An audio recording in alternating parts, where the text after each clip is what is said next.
Hello, everyone, and welcome to today's webinar, Introduction of a New Thiol-based Fluorescent Indicator to Assess Cellular Health Using Induced Pluripotent Stem Cell-Derived Neurons. I am Kaylee Baca of LabRoots, and I'll be your moderator for today's event. Today's educational web seminar is presented by LabRoots and brought to you by Vivid Microscopy and BrainCell. To learn more, please click on the logo images on the right side of your screen. We encourage you to participate today by submitting any questions you may have during the presentation. To do so, simply type them into the Ask a Question box and click Send. We'll answer as many questions as we have time for at the end of the presentation. You may also submit any technical issues here as well if you have any trouble seeing or hearing the presentation. And with that, I'd like to now welcome our speakers, Dr. Daniel Sem, Associate Vice President, Research and Innovation at Concordia University, Professor of Business and of Pharmaceutical Sciences, CSO at Vivid Microscopy. Also joining us is Dr. Roxanne Alvarez, Senior Application Scientist at BrainCell. For a complete biography on our speakers, please click on the Presenter tab. Dan, Roxanne, thank you so much for joining us today. You may now begin your presentation.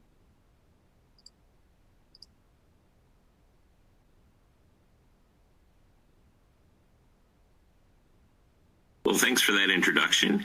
So I'm going to talk today about a new thiol-based fluorescent probe that we've developed at Vivid Microscopy to assess cellular health, and that could be purified cells or even whole tissues. So let me give a little bit of background first, though. The probe that we've developed is, like I said, to detect oxidative stress, which is an indicator of cellular health. And I'm sure many of you are familiar with oxidative stress. It's central to a lot of different diseases, which are summarized here. You know, everything from organ health, organ failure, to lung diseases to cardiovascular. We're going to have an application that I talk about later about cardiovascular disease. And today's talk is focused especially on neuronal and central nervous system diseases that can be assessed in tissue cultures. So that'll be a second talk that you'll hear later from Roxanne from BrainCell. So oxidative stress is actually central in a lot of diseases associated with the brain, not the least of which is Alzheimer's disease, where dementia in general is thought to be associated with oxidative damage and ultimate death of neurons. So that is one especially exciting application, and we'll touch on that at the end of my talk as well. So what is causing oxidative stress? You know, oxidative damage is obviously exposure to oxygen and other sort of electron withdrawing chemicals. And how the cell protects against that is typically with thiols. Glutathione is notable amongst those, and that's symbolized here by the GSH that you'll see. The RSH is indicating any sort of alkyl thiol, so it could be glutathione, it could be protein thiols. Protein thiols are actually pretty abundant as well, but thiols, when they're oxidized, can oxidize to a number of different states. The most familiar, of course, is the disulfide that you see here. So the disulfide, which could be a individual protein thiol or especially glutathione as well. So one thing to keep in mind as I talk today is that we tend to associate diseased or unhealthy states of cells with oxidized thiols, so therefore low RSH or GSH. So if you have low levels of reduced thiols, that is associated generally with a sick or unhealthy cell. So, and like I said earlier, one of the most important intracellular thiols is a molecule called glutathione, which the cell uses to protect against oxidative stress. And this is sort of a summary of the various reactions that glutathione is involved in. So this is the sort of central player here, glutathione.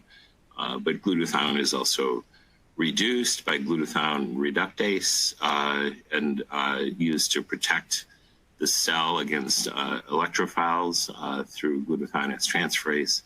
And there's quite a bit of complexity associated with glutathione, but very central player in terms of maintaining cellular health. You may have heard about N-acetylcysteine. It's commonly sold in as a nutraceutical, but it actually has a lot of clinical studies and clinical benefits associated with N-acetylcysteine, or abbreviated NAC. Turns out that it's essentially a precursor or an acetylated version of cysteine, which is a precursor for glutathione. So it is some of its clinical benefits are probably associated with that. We're using it today, and we'll be talking about it today in the studies that I'll present in a bit, more or less as a positive control. So because it's acetylated, so that neutralizes some of the charge, it actually makes it into cells efficiently. And for us, it's a positive control as sort of a surrogate for glutathione. But like I said, it's also taken as a supplement and thought to be helpful in that regard because of its redox properties in maintaining cells in a reduced state. We're using it more or less as a negative, or rather a positive control. So tiny bit about me. You know, I'm a biochemist. My PhD is in biochemistry. I did my PhD with this guy here, Mo Cleland, who you may know his name from Cleland's reagent dithiothriotol. So I guess since my start as a scientist, I've had a passion and a love for thiols and thiol chemistry. Mo Cleland was a pioneer in enzyme kinetics, but it seems that people know him mostly through this reagent that he developed. So doubtful that the reagent we've developed will have the impact that DTT had, but I think it is a useful reagent. And in some small way, I'm following in my mentor's footsteps by trying to have an impact through the world of thiol chemistry. Certainly, I got an appreciation from Mo Cleland for the importance of thiol redox in biochemistry. Our first publication, my first publication on this probe is years ago, 2006, published this paper where we were using a fluorescent dithiol probe based on fluorescein and rhodamine tethered by disulfide. And we were imaging various cell types. We were imaging even prokaryotic cells, bacteria, and all the way up to zebrafish embryos. And it was making it in cells, and it was imaging and providing a quantitative measure of thios. And over the years, I've noticed that this publication that we had a fair bit of impact, a fair number of citations, and that resurrected my interest along with co-founder of Vivid, Jason Kerfis, in developing new versions and expanding the use of this probes, which we have been doing full force only recently. And in fact, that led to the development of an improved version of that probe that we're announcing and presenting today in this seminar. And that probe differs from our original version of the probe in that it's fluorescein tethered to a quencher that's associated with the black hole quenchers, and it's a quencher called paramethyl red.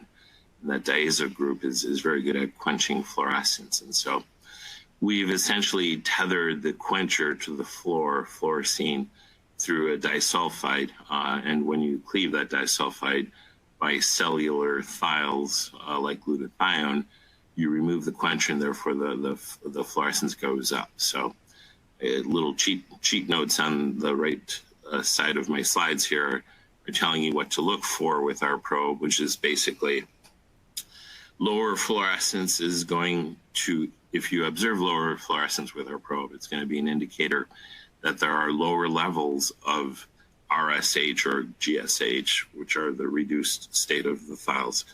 And lower levels of those thiols, which are protective of the cell, is likely an indicator of an unhealthy cell. So a cell that's experienced some sort of oxidative stress.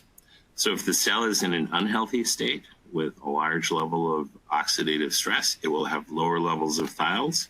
If it has lower levels of thiols, then our probe will fluoresce less. So you'll see lower fluorescence because it'll be in the quenched state. So hope that helps you understand a bit about how the probe works. So Fluorescent is widely used. It's why we chose fluorescent. Everybody has the filters or the lasers that are capable of exciting and detecting fluorescent.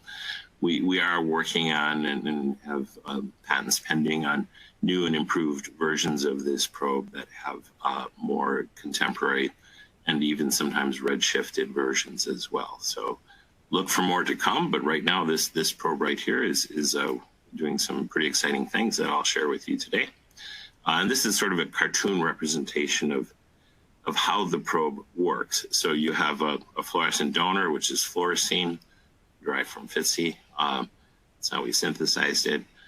Tethered via disulfide to a quencher, which is quenching. And on this version of the probe, we're just looking at one emission wavelength. So it's acting purely as a quencher. We are working on a version that will have 2 emission wavelengths. So it would be both the donor fluorescent emits at a higher wavelength at around 525.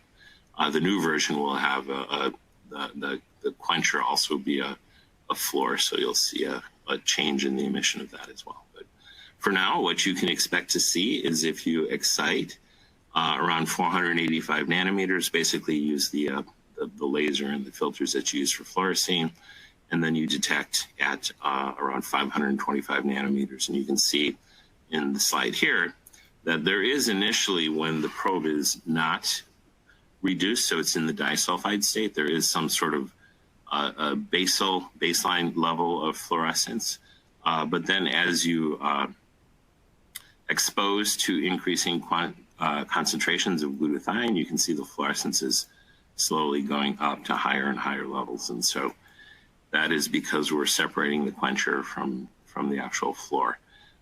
Now it's responsive to high levels of thiol like glutathione. So for instance, if you had low concentrations of glutathione, it's actually hard to reduce the probe.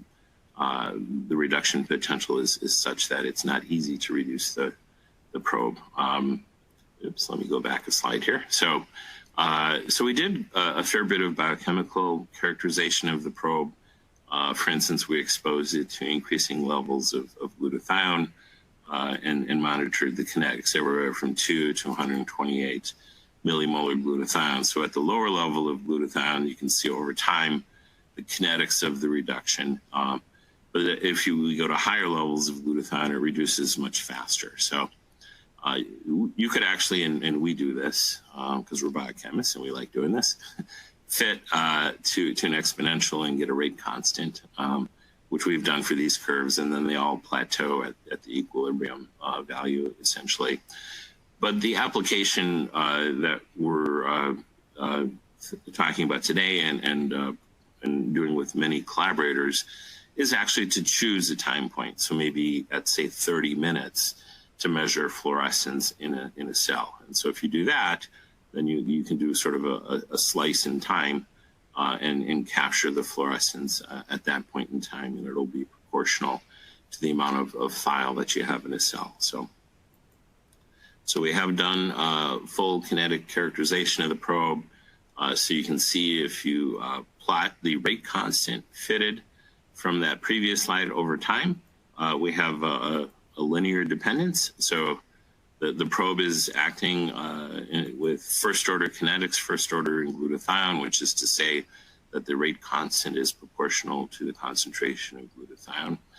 And if we plot the plateau or the equilibrium value that you get over time, you can see that we reach a plateau here that can actually be used to calculate the reduction potential for the probe, which is actually unusually low, which is to say it's very difficult thermodynamically to reduce this probe, which means that it requires high concentrations of thiol to reduce it.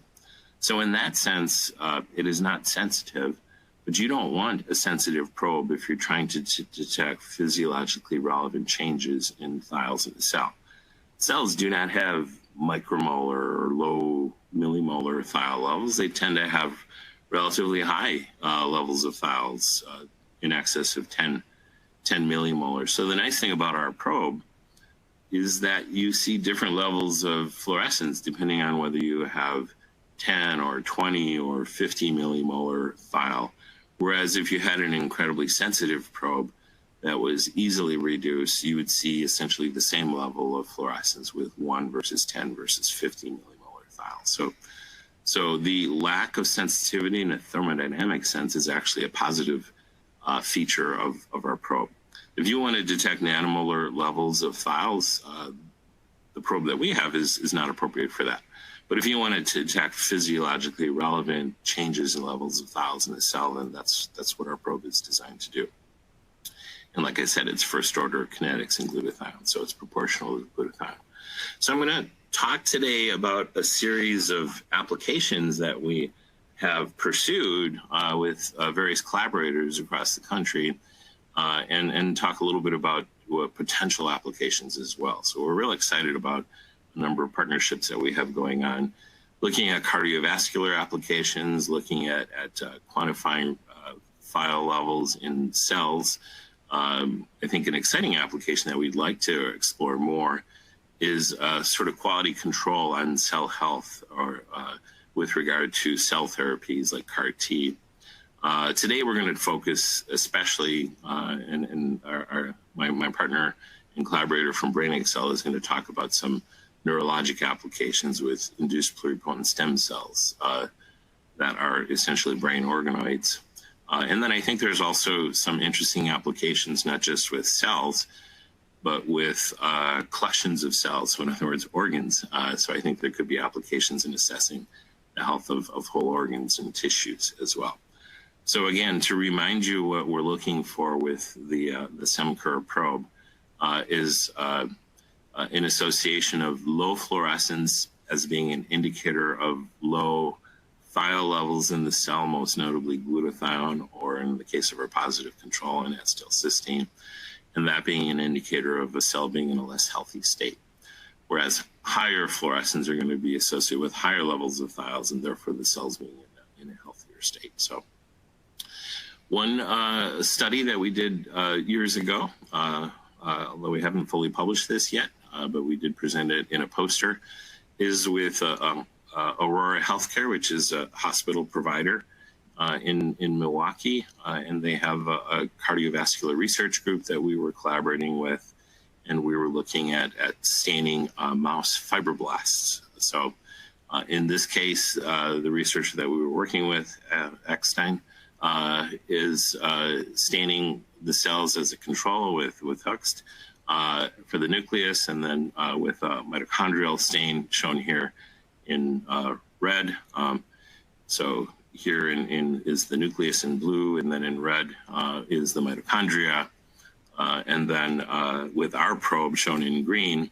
And you can see that our probe is not going in the nucleus, and these are confocal images, so we did a number of Z slices through this to see that indeed it isn't going in the nucleus. And if you combine the images here, you can see the nuclear stain in blue, and then in green you can see stain throughout the cytosol, and then in kind of orange you can see the combination of the stains for the mitochondria and our stain, which is indicating, especially if we look at the Z slices, that it seems to be going in and staining in the mitochondria as well as in the cytosol, probably microtubules, and looks like it's staining the endoplasmic reticulum and the nuclear envelope. So that is where the probe is staining in mouse fibroblasts. And some of those studies, this is just, I'm presenting essentially an overview and a potpourri of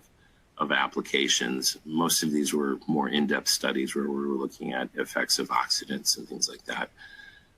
We also had a collaboration with researchers at Medical College of Wisconsin, especially Bob Baumgart and Marilyn Merker labs, who were essentially researchers and leaders in oxidative damage to lung cells. And so we were able to stain cultured bovine lung endothelial cells, and we were looking at changes in redox associated with changes in oxygen levels in the cells that were cultured as well. So again, it looks to be a similar sort of staining pattern without stain going to the nucleus.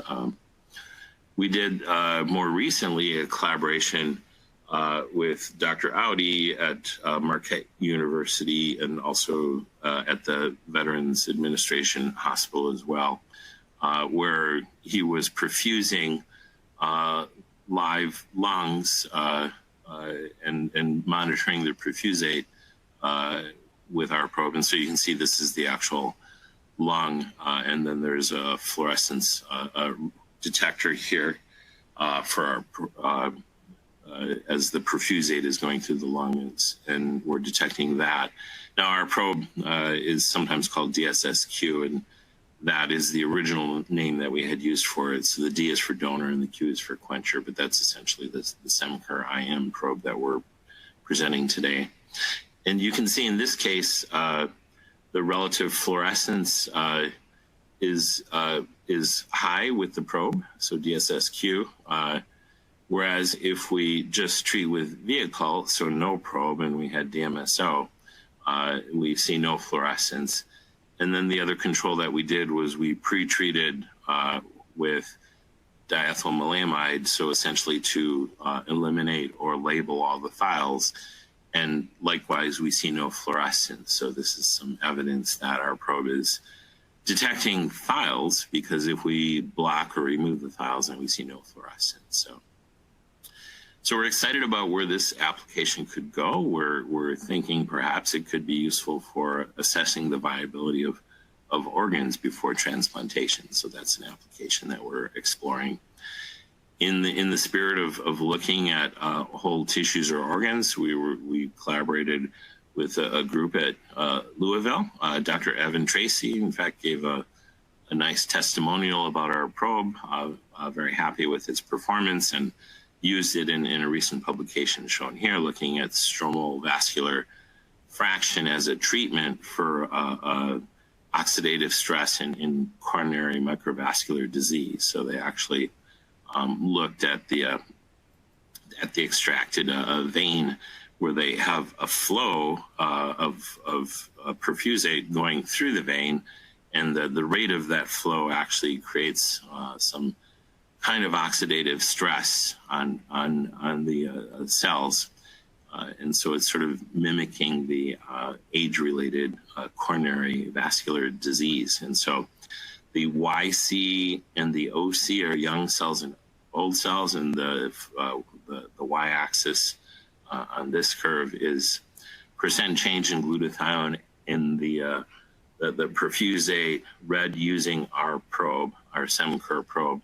And so you can see that the young cells having a different level of fluorescence versus the old cells, and the untreated or the treated cells versus the untreated cells having a different level of fluorescence. So some measure of efficacy for a cell-based treatment on a tissue to assess vascular disease. So we were excited by that result, which was published recently as an application of our probe. Years ago, we had done a study, and this slide here I'm presenting a cell sorting study that was done really, I would say, more as proof of concept. We have not pursued this study at length, but I do think it's an interesting application. The lab that we were working with had kind of moved on, but it was with Tony Giordano at LSU at Shreveport, where we were looking at cell sorting for Alzheimer's type model of cells. And we had sort of two populations of cells, a P1 and a P2 population, where if you track the fluorescence counts for these two populations in the top two panels, which is untreated cells, versus the bottom two panels shown here, which are cells that have been treated with the drug Posifen, which is a drug for being developed for treating Alzheimer's disease. We could actually see a shift in this P1 population to higher fluorescence levels, which indicate healthier cells. And so the potential application here is for detecting cell health in a model for Alzheimer's disease for a drug that's in development, Posifen. So that's a potential application as well. So that's all I want to say in terms of the background of our probe. and sort of a potpourri of different potential applications. Now I want to talk about a deeper sort of dive into a really exciting application, which is in cultured brain cells. And presenting that application is going to be Roxanne Alvarez from BrainExcel. And BrainExcel has been a wonderful partner with Vivid over the years. And most recently, we have a study that Roxanne is going to talk about and hoping to have that come out in publication soon. So thanks, everybody, and look forward to answering questions later. Thank you, Dan, for such a great overview on SEMCUR-IM. Today, I'm going to be talking about the use of SEMCUR-IM to evaluate thiol levels in iPSC-derived cortical glutamatergic neurons. So I'm an application scientist at BrainCell, and I've been working here for about 4 years.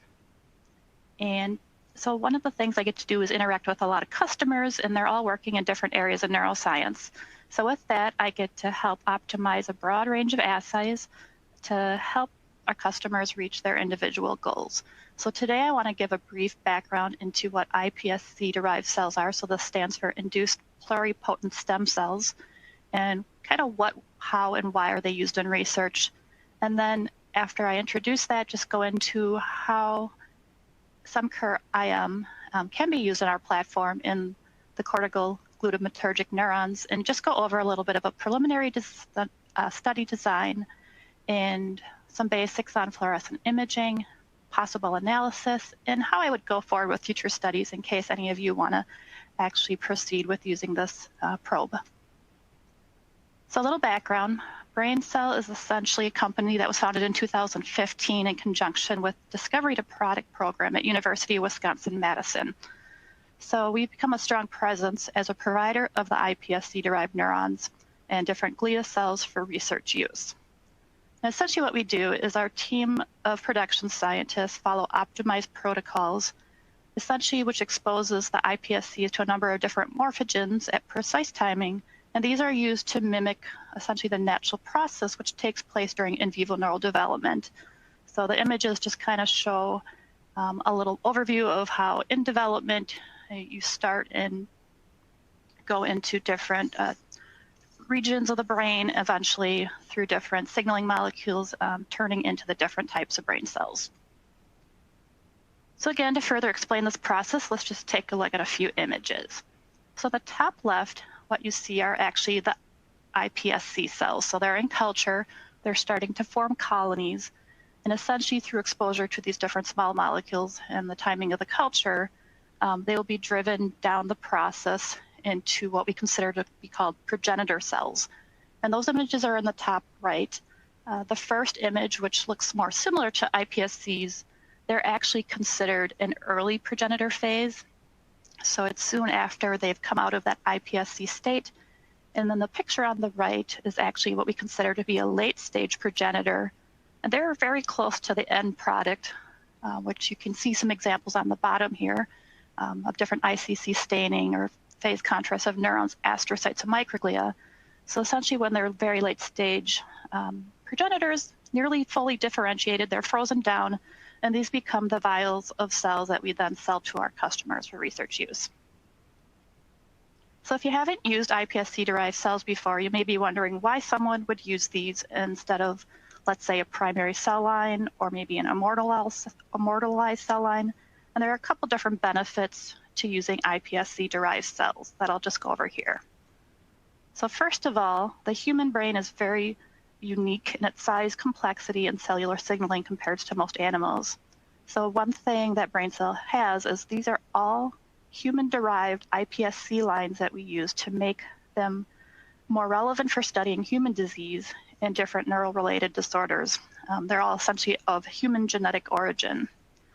Secondly, cells that you purchase are used without restriction. So oftentimes, compared to, let's say, a primary cell line isolation or something that you're getting and developing on your own, we do not have a lengthy approval process that is needed to be done before you can essentially use the iPSC-derived cells that you buy. They're already validated, so a lot of the early workup is done.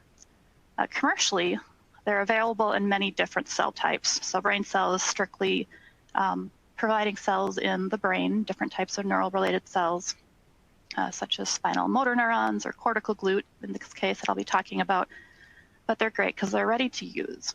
In our case, they actually have culture protocols that already have been extensively worked out, so you can buy them and go, saving time.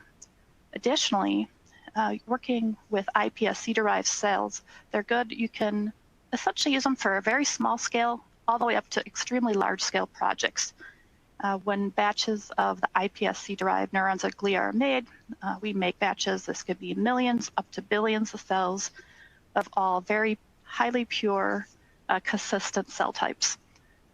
And lastly, which I consider to be one of maybe the strongest point of using an iPSC-derived neuron, is that a unique iPSC line, which is often maybe taken from like a skin biopsy or a blood sample, you can make multiple cell types from these. So for a study where maybe you're going to combine many different cell types, rather than buying from different sources, different vendors, or even different, let's say, animal models, you can have multiple cells all of the same genetic origin.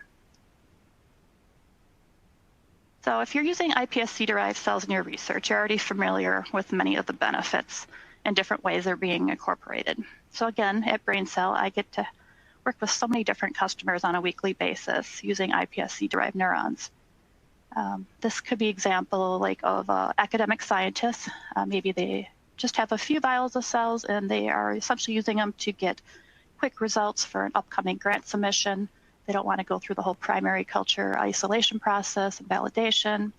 Another person may be a senior scientist at a new biotech company, so possibly their focus is instrumentation. Somehow they're going to make an instrument to be used with cell cultures or cell evaluation, and they need a pure cell source. They want something that's already been validated. They know what the expected survival rate is, and then they can put it into their system and see if there's any impact and if they need to change anything on their developmental process. On the other end of the spectrum, there are users from large pharmaceutical companies, and they could be required to actually use human-based cell lines because of their physiological relevance. But being in early phases of drug development, they may need billions of cells, and they have to be high purity. They want to be able to replicate their data, and maybe over multiple years of study. So they're essentially looking for a large source of consistent cells. So now to go a little bit towards the talk of our webinar today here, I'm going to focus on live cell fluorescent imaging. Most of you probably are familiar, so I'm just going to kind of give a high level few comments on it. So essentially, live cell imaging has many advantages, and you're using the fluorescent probes or markers, you can quickly see what's going on inside a cell. So as opposed to, let's say, a multi-step, multi-hour assay with lots of specific kits, you need a few pieces of equipment that will get you going to be able to start seeing what's going on in your cells. So one thing is you can use these highly specific probes in your culture imaging medium, and you'll be able to look at intracellular structures, molecular content, or the case of like Semcar here, a metabolic process, and be able to like see how things change in the context of neighboring cells or within the cells. And on the downside, doing fluorescent imaging does require some specialized equipment. This is because you need to be able to excite the probe or the molecule at a particular wavelength, be able to isolate that emission out from a broad spectrum. And so kind of depending on what your software and hardware capabilities, it does require some setup. Also depending on maybe your cell type or the extent of the imaging assay you want to do, you may need some environmental control to keep things alive and working well. So over the last year, I've collaborated with Vivid in testing out Semcar IMs. This was a probe I had not used before. And so the focus of this part of the talk is kind of to show users how they can take this probe and work it into their own workflow. So cellular health is often at the center, especially with neural research, trying to understand what's going on. And so for my purposes, I wanted to see the utility in using this thiol detecting probe in our own cell platform. So first I needed to optimize the loading conditions, and this included various probe concentrations. So I used a low concentration all the way up to a very high concentration, working with new probes and new cell lines. And the combination, you never quite know how they're going to react or go into the cell. So for this, I tried a number of different incubation times to see if there was one time point for loading the probe that worked best. And again, just tried a couple different wash steps. I'm not going to show all these results, but these are kind of the loose parameters of that I figured I would have to at least initially work out before proceeding further. Also, along with these actual probe optimization, I needed to optimize my fluorescence acquisition settings. So this incorporates looking at your cells that have both the low and the high concentration of the probe in the wells. Essentially, you want to find a signal intensity where you see it in all the different levels, but you don't want your images to be oversaturated. Should be stable. Essentially, generally, trying to find a single setting that would be good to image all your different conditions and then eventually allow for data comparison. So this was my setup. Essentially, I took cortical glutamatergic neurons. I seeded them into a 96-well black plate. So these have clear bottoms, which work well with our imaging instrumentation. And I cultured them over a week. So doing this allows the cells time to recover out of thaw, they mature in morphology, and they start to have that neural outgrowth network that you can see in the picture. So once the culture was ready for imaging, I then prepared the imaging system. In my case, since I had a lot of optimization to do, I turned on the environmental chamber. So this included essentially mimicking the incubator. I put it at 37C, 5% CO2, and got all the other reagents necessary that were warmed up and be ready for imaging and loading the probe.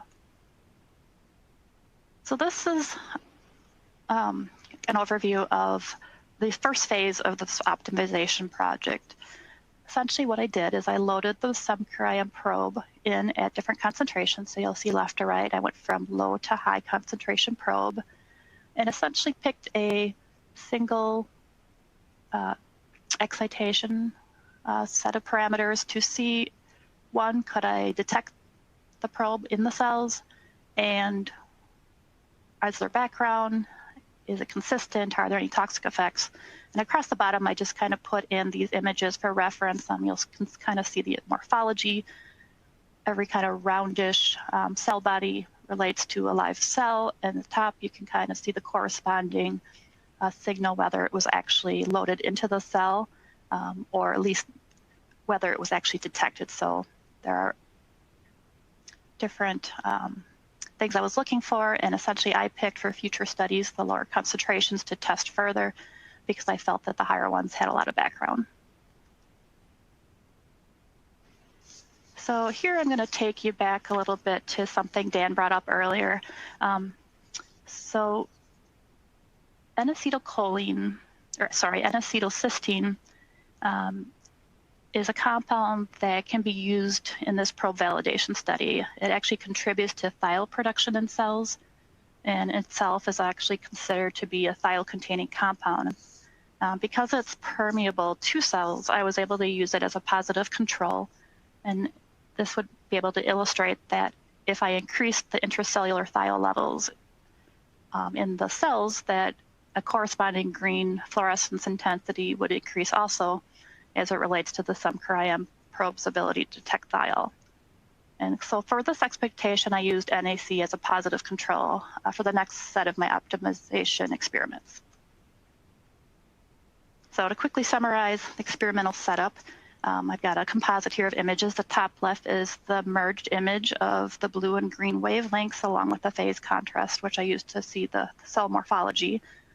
The DNA hoist was used to essentially label the live cells.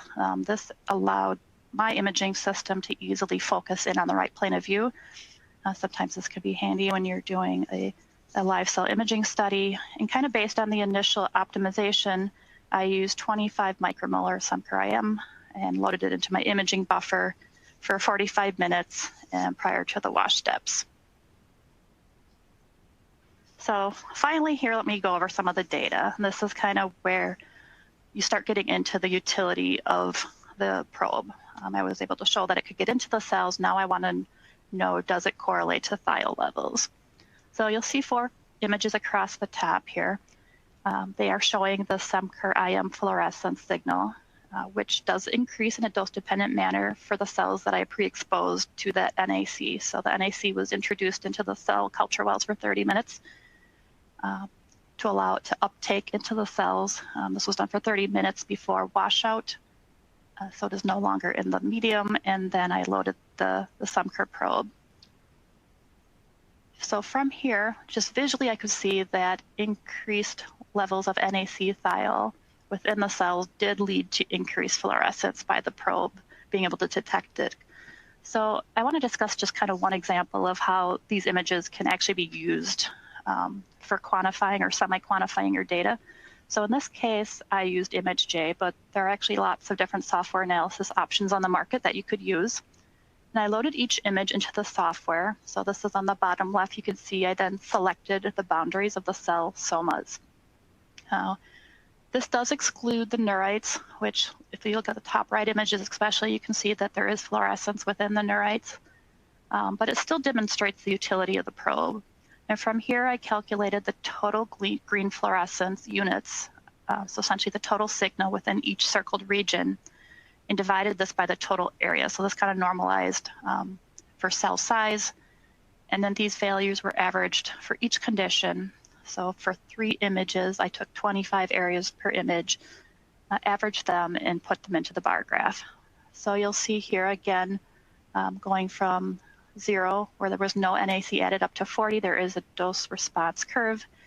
I wasn't able to detect a significant difference between 0 and 10 millimolar, but I do think that part of this reason is due to how I analyze the data for this presentation.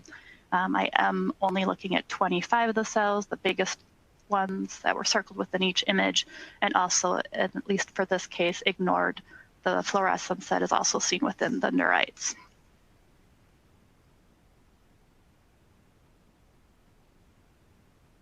So now that I've kind of given an overview of how you can use SEMCR-IM, I just wanted to mention a few things. So again, SEMCR-IM can be optimized for imaging studies when there's a need to monitor cell health.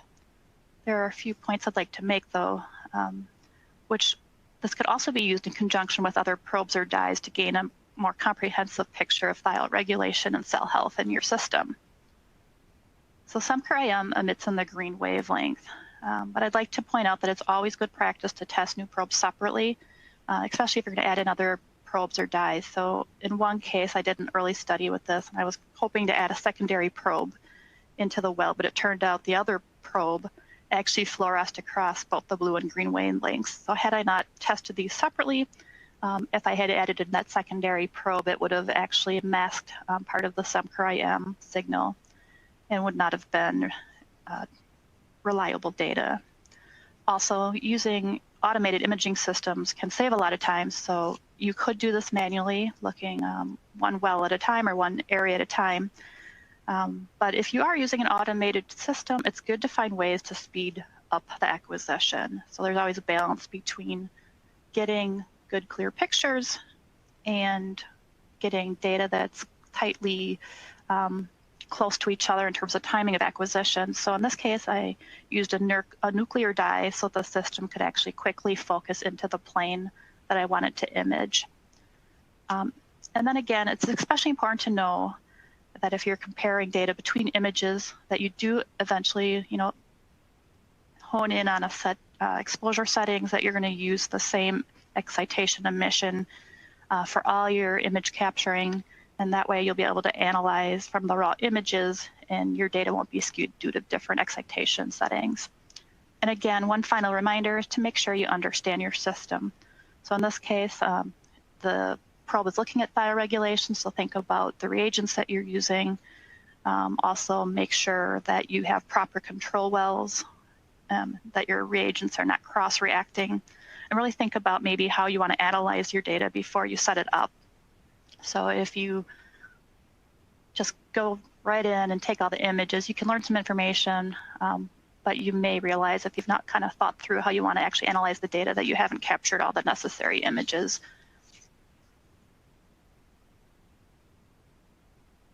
And as a closing, I'd like to actually now provide some suggestions on how someone might proceed after optimizing SemCur-IM in their cell platform. So here's an example of how I would use this in my own work. So in order to understand cellular health responses under different conditions, I would want to look at both healthy and diseased iPSC-derived neurons. So in the case of our company, we actually have some healthy control lines. So the different neurons that are made from iPSC lines that we consider like normal. And additionally, there are also what we consider to be like a disease phenotype cell line. So cells that were derived from maybe an edited line, such as, let's say, ApoE. ApoE is often associated with Alzheimer's disease. So in this sense, you could compare what we consider to be a normal to a actual disease state cell. And again, to kind of understand just general baseline process, I would repeat the NAC dose response study to see if just uptake is different. So possibly being a diseased phenotype neuron, the initial uptake of NAC or the regulation of once it's in the cell is different, and you may see that in the images. I would also use a stressor compound to actually influence ROS or cell oxidation states, maybe trying to get into more of an inflammatory state that would essentially affect the thiol compounds within the cells, and be able to see if there's any difference, again, between the healthy and a diseased cell line. And another thing that I didn't really comment on, but one thing you could do that's always good to do is to look at different compound exposure times, or even the time that when you're imaging your cell cultures. So maybe there's an optimal window of assessment. In my case, I only treated my cultures for 30 minutes with NAC. Maybe these particular cells take longer to take it in. So had I treated for maybe 2 hours in that image, maybe my results would have been more clear, more distinct between the different doses. It could be, depending on your compound or treatment, that you need a shorter window and that you need to image right away, or possibly multiple days. It just really depends. And that's something that you should always test out to see, how your results, or do they vary with your timing. And then ultimately, to quantitate the thiol levels more precisely, I could use a secondary assay approach to verify that the fluorescence intensity that I'm actually seeing when SemCur-IM is detecting thiol levels, that it could be compared to another known method. So maybe you could do some sort of quantitative ELISA study, or maybe another, preferred method to take the cells after you're done imaging and then actually look at and quantitate the thiol levels that are in those cells, and then compare it back to your fluorescence. That would allow you to do a calibration curve, and you could use that for future studies. And with that, I'd like to thank everyone who joined Dan and I today in learning about SemCur-IM. I hope that my overview of just how this probe could be used maybe in a cell system, and how you can now potentially move forward and adapt it to your own system and be able to monitor thiol levels, in this case, specifically iPSC-derived cortical neurons. And I'd like to thank everybody for joining us today again, and just would love to answer any questions for either Dan or I that you might have.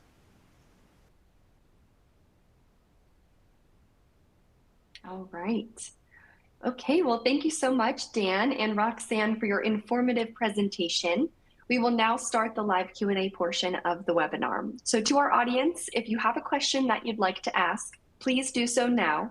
Just click on the Ask a Question box located on the far left of your screen, and we'll answer as many of your questions as we have time for.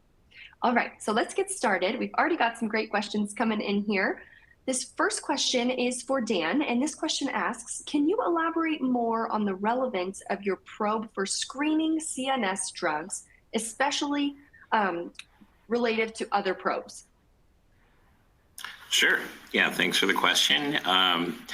So as the literature is more and more showing, a lot of CNS disorders, and most notably dementia, have oxidative stress as sort of an underlying mechanism that leads to neurodegeneration. And this is for Alzheimer's disease as well as Parkinson's. And so drugs, like I mentioned earlier in the cell sorting assays like PosiFen, work in part by alleviating the oxidative stress and protecting the redox state of the cell. And so like we showed with PosiFen, you could screen for drugs that would effectively increase the fluorescence.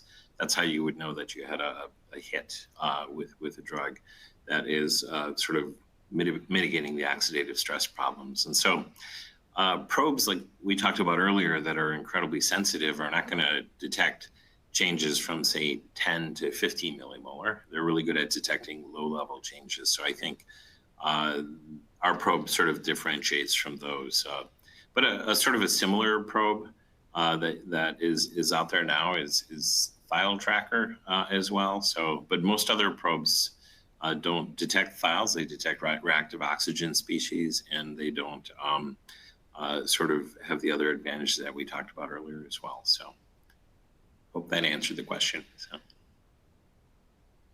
Great, thank you.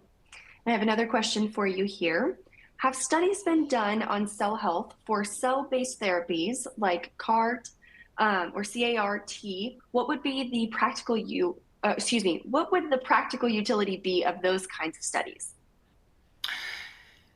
Yeah, and we've only at Vivid, Jason has only really been reaching out to academic and industrial collaborators for a few years now, and so you've seen a lot of our studies in kind of high-level summary of those studies in the talk today. We've not done, cell-based analysis other than the study that we did with the group at University of Louisville, but we are actively looking for either collaborators or partners or customers working in that area, because I really think that's an application that I'm most excited about. But we need the biologists that have expertise in cell-based therapies like CAR-T. I think that's a big part of the future of medicine. But if you're going to start putting cells in people as therapies, you need some sort of quality control on the health of the cells. And I think measuring thiol-based oxidative stress as a measure of cell health is a pretty good option for quality control on cells that you're going to use as therapy. So we haven't done those other than the University of Louisville. So if anybody listening is interested in partnering, we would love that. So. Great, thank you, Dan. Now, Roxanne, I have a question for you. This question asks, what other assays can be used along with SEMCUR-IM to evaluate cell health? Yeah, so there's actually probably a lot of different approaches you could do. For example, if you wanted to stick to an imaging type assay, finding other probes, I think I mentioned kind of earlier, like if you can find specific probes that are in a different wavelength, so SEMCUR-IM specifically fluoresces in the green. There's a lot of different types of commercially available probes or dyes that can be used for anything such as monitoring like cell health. So even something just very simple as a nuclear dye, if you're wanting to, watch mitosis or proliferation, along with the impact of cell health and reactive oxygen species. You can combine different types of probes depending on what you're trying to evaluate into a single system. That would be quick because you're just kind of multiplexing what you're looking at. Also, another common approach, especially at least in my field, is looking at toxicity. And for this, you could, do your imaging using the probe that we talked about today, gather data maybe in response to different treatments, and then use like a endpoint assay where it might be, adding in maybe a recovery or a, even another toxic compound, and then using a kit assay to monitor like cell viability after the fact. So maybe if you're wanting to test multiple different compounds in sequence, this could be a way where you could kind of piggyback the two approaches. And then of course there's in neurons, a lot of people are looking at activity levels. So you could do the SEMCUR-IM, evaluate thiol level, which should be reflective of cell health, and then do some sort of electrical monitoring, whether it's an MEA or a patch clamp, and specifically kind of see how cell function is changing in coordination with thiol levels. Great, thank you, Roxanne. All right, looks like we have time for a few more questions here. So this next question is back to you, Dan. This question asks, are your iPSC-derived neurons and glia being used in drug screening applications? And do people just purchase cells and do the assays themselves? Or can they contract with BrainCell to do the assays? Oh, that's probably more a question for Roxanne, but we're certainly happy to partner with BrainXL as we have already with use and rollout of our probe. But Roxanne, do you want to talk a little bit about BrainXL, how you work with partners? So. Yeah, so just kind of like you had shown a few examples of different partnerships already using your probe for different evaluations and different systems, but specifically at BrainCell, we do both. So we sell neurons and glia. iPSC-derived lines can either be sent to us and we can make up the batches of the different types of cells that you're wanting to study, or we also have in-house iPSC-derived neurons and glia that are more of what we consider off-the-shelf product. And so these can be purchased directly from us if you have your own internal equipment and labs already and you just need cells. That's one approach. We also have an assay services group. So for example, if you have a probe, like in this case, Dan was able to send us his compound, and when we can culture up our cells internally here in-house for like a fee-for-service based project where you need some data but you don't want to culture them yourself, we have groups sending us various compounds to be used. So like this would be one way we could incorporate Vivid's probe into our cell culture and maybe use a compound from a third party, test ROS activity and cell health in our system. Great, thank you. All right, it looks like we have time for one more question here. And this final question asks, future versions of these probes were mentioned. Can you please elaborate on those? Yeah, definitely. In my academic lab, as well as with Vivid, the R&D efforts are focused on making new and better versions. So the SEMCUR IM probe that we're talking about today is performing really well. Some of the feedback we have is some people like more redshifted probes, because if you're going to combine it with other probes and do multi-wavelength kind of imaging, and you're already using something that is a green probe that emits around 520, you could have conflicting detection in that way. So we are working on some redshifted probes with some other types of fluors, and those are being prepared right now. We should have those ready next year, I would hope. So the besides redshifted, which minimizes conflict with other probes and then also minimizes background issues in a cell, we are looking at FRET-based versions where you have 2 emission wavelengths. And in that case, we have sort of an internal control built in, so we can do the ratio of the emission wavelengths, and then we can have a standard curve and quantify even better the thiol levels inside of the cell. So both of those are being developed in our R&D group, and patents pending, and I think we should have something by next year. So. Wonderful. All right. Well, thank you so much, Dan and Roxanne. Do you have any final comments for our audience? Just that we're excited about these applications in cell health, and especially given the importance of oxidative stress in brain health, which we're doing in partnership with BrainXL, which is a leader in that area. So I don't know, Roxanne, if you want to add anything. So. Yeah, just kind of piggyback on that. If anybody has any questions in either the use of the probe or maybe potentially using iPSC-derived neurons from us to do assay work internally here, or to have, just cells, we can probably coordinate to get you whatever it is that you need to, test this out now in your own hands. Wonderful. Well, thank you again, Dan and Roxanne, for your time today and your important research. We would also like to thank LabRoots and our sponsors, BrainCell and Vivid Microscopy, for underwriting today's educational webcast. Before we go, I'd like to thank the audience for joining us today and for their interesting questions.